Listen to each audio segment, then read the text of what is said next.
Mis queridos hermanos, tengan todos un buen día. Hoy es miércoles 1 de junio de este año 2022. Hemos iniciado el sexto mes del año y el primer día siempre del mes es el día de la Divina Providencia. Nos colocamos en las manos de nuestro Padre Celestial que nos concede la vida ya en este amanecer.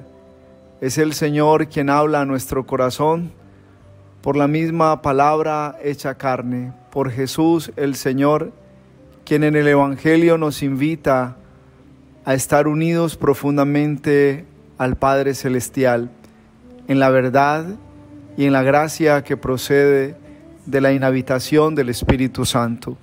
Señor, gracias por este nuevo día. Gracias, Señor, porque eres tú quien nos das la vida y la salud. Señor, tu sabiduría llega a nosotros para darnos luz en el camino.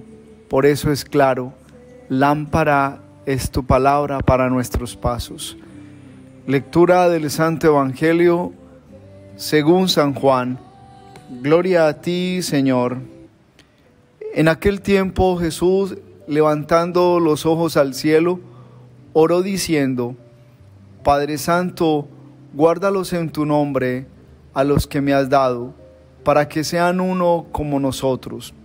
Cuando estaba con ellos, yo guardaba en tu nombre a los que me diste, y los custodiaba, y ninguno se perdió, sino el hijo de la perdición, para que se cumpliera la Escritura.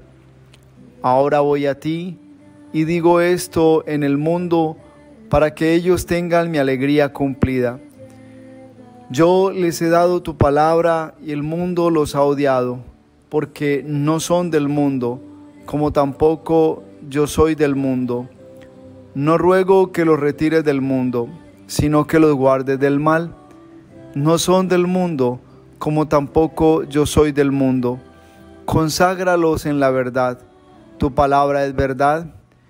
Como tú me enviaste al mundo, así también los envío al mundo. Y por ellos me consagro yo, para que también se consagren ellos en la verdad. Palabra del Señor. Gloria a ti, Señor Jesús.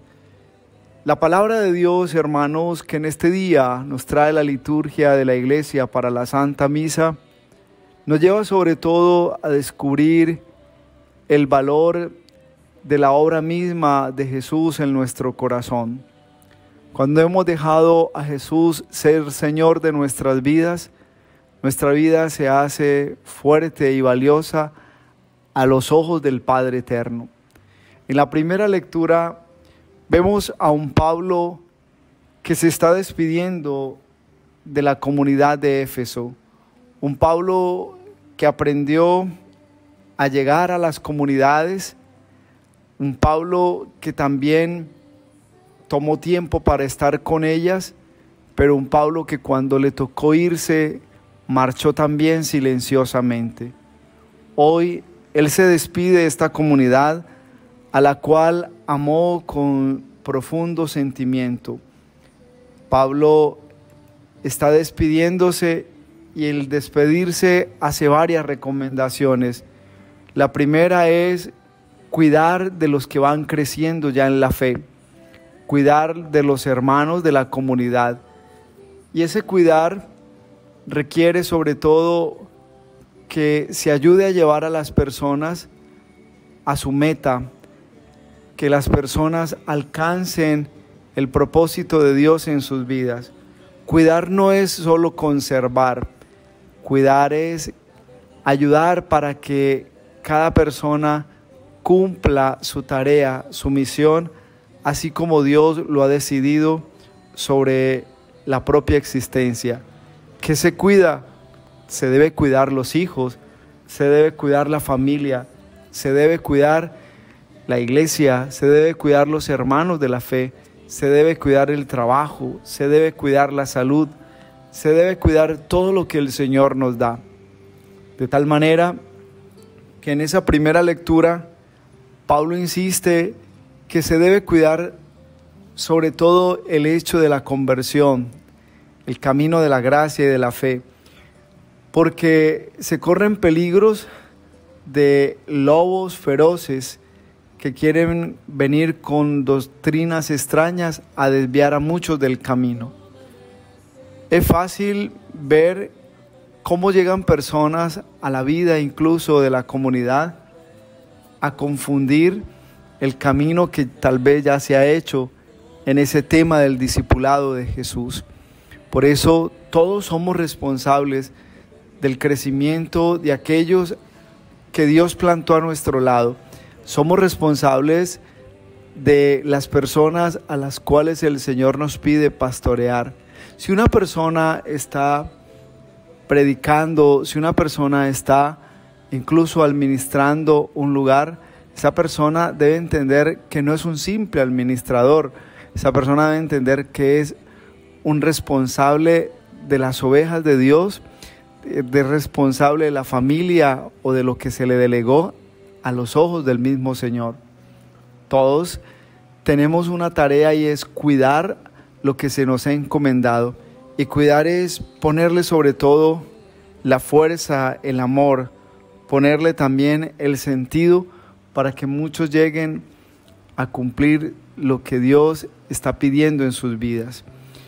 Pero es bello lo que hoy San Pablo nos enseña en la primera lectura. Él no puede quedarse en la comunidad de Éfeso.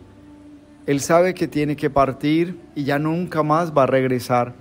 Y lo que hace él es dejar en las manos de Dios esta comunidad y confiarlos a la gracia de la palabra de Dios. A nadie se puede retener, ni a nadie puedes controlar y manipular. Todos tenemos que comprender el realismo de la vida. Cuando se trata del futuro de alguien, cuando se trata del fruto de una persona, de una comunidad que debe dar fruto según Dios, hay que aprender a abandonar en las manos de Dios a quienes Él nos confió. Cuando llegue el momento de partir, cuando nos toca ya dejar por el mismo destino o por la misma voluntad de Dios un lugar o un espacio, aprender a dejar en las manos de Dios. Solo Dios conoce el corazón de cada persona y sabe hasta dónde está realmente nuestra intención, porque la obra se continúe, no mi obra, sino la obra del Señor, porque es la obra de Él la que va a dar fruto, es la obra del Señor la que va a fecundar las almas para la salvación. Me gusta lo que finalmente hace San Pablo. Él explica en la primera lectura de hoy que él luchó y trabajó como un obrero cualquiera. Él, no lo olvidemos, tejía la lana y hacía muchos trabajos para ganarse el pan, y el dinero que él ganaba lo compartía con los pobres. Ese Pablo es un Pablo de verdad convertido, un Pablo que conoció siempre la providencia de Dios, un Pablo que, como dice hoy en esta parte de la primera lectura, hay más alegría en dar que recibir. Un Pablo que no fue mezquino, un Pablo que lo que se ganaba se lo daba a los pobres. Ese Pablo siempre fue feliz porque no fue un hombre avaro, acumulador de bienes, un hombre que entendía que el cuidar las ovejas de Dios también implicaba sacar de su bolsillo para ayudar a los demás. Por eso usted hoy ve personas que dan en conveniencia o van hay veces a dar una ofrenda a la iglesia, pero es que yo quiero que me dé esto o me haga esto y yo le voy a dar tal ofrenda. No, si usted va a hacer sus ayudas, hágalo porque está convencido de que su Dios es poderoso, de que su Dios es grande, de que el Dios del cual usted se fía siempre está cuidando de su vida y siempre estará proveyéndole. Por eso hay más alegría en dar que en recibir, porque la alegría está en cuando tú das con tu libertad interior, cuando das de buena gana, con toda generosidad. Por eso en el Santo Evangelio de este día encontramos a Jesús pidiéndole al Padre que cuide a los apóstoles, que cuide a aquellos que el Señor le dio. que cuide a aquellos que han sido llamados a sostener la iglesia.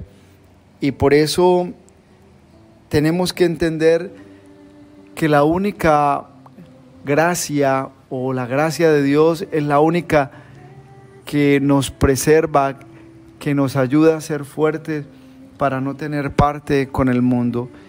Esa parte del Evangelio de hoy es la oración sacerdotal de Jesús, donde Él le suplica al Padre que no haya mundanidad en aquellos que el mismo Padre le concedió para que fueran sus siervos, para que fueran sus enviados. Lo que tenemos que afirmar frente al Evangelio de este día es esa parte, como Jesús nos clarifica lo que significa estar en el mundo, mas no ser del mundo. El mundo suele considerar como opuestas e incompatibles las cosas de la sensibilidad que lleva a la compasión y de la fortaleza que otorga constancia y perseverancia. Lo más importante es decir lo siguiente: para estar en el mundo sin ser del mundo, necesitamos sabiduría que nos lleve a discernir, coherencia de vida que nos sostenga en la lucha y abnegación para renunciar a los bienes que, aunque sean atractivos, no son para nosotros. Por eso, ¿qué se le pide a un sacerdote cuando habla radicalmente de la gracia y habla radicalmente de la salvación y del mundo? Se le pide a un sacerdote que se porte como un hombre de Dios, como un hombre que le pertenece a Dios, porque entre el discurso y la coherencia de vida está en fuego el poder de la palabra que se pronuncia, que se dice. Vivamos pues hoy nuestra experiencia de la palabra de Dios para tener vida según su misericordia. Que el Señor nos asista con su gran bondad. Y la bendición de Dios Todopoderoso, Padre, Hijo, Espíritu Santo, descienda sobre ustedes y los acompañe siempre. Un abrazo en Cristo Jesús y bendecido miércoles para todos.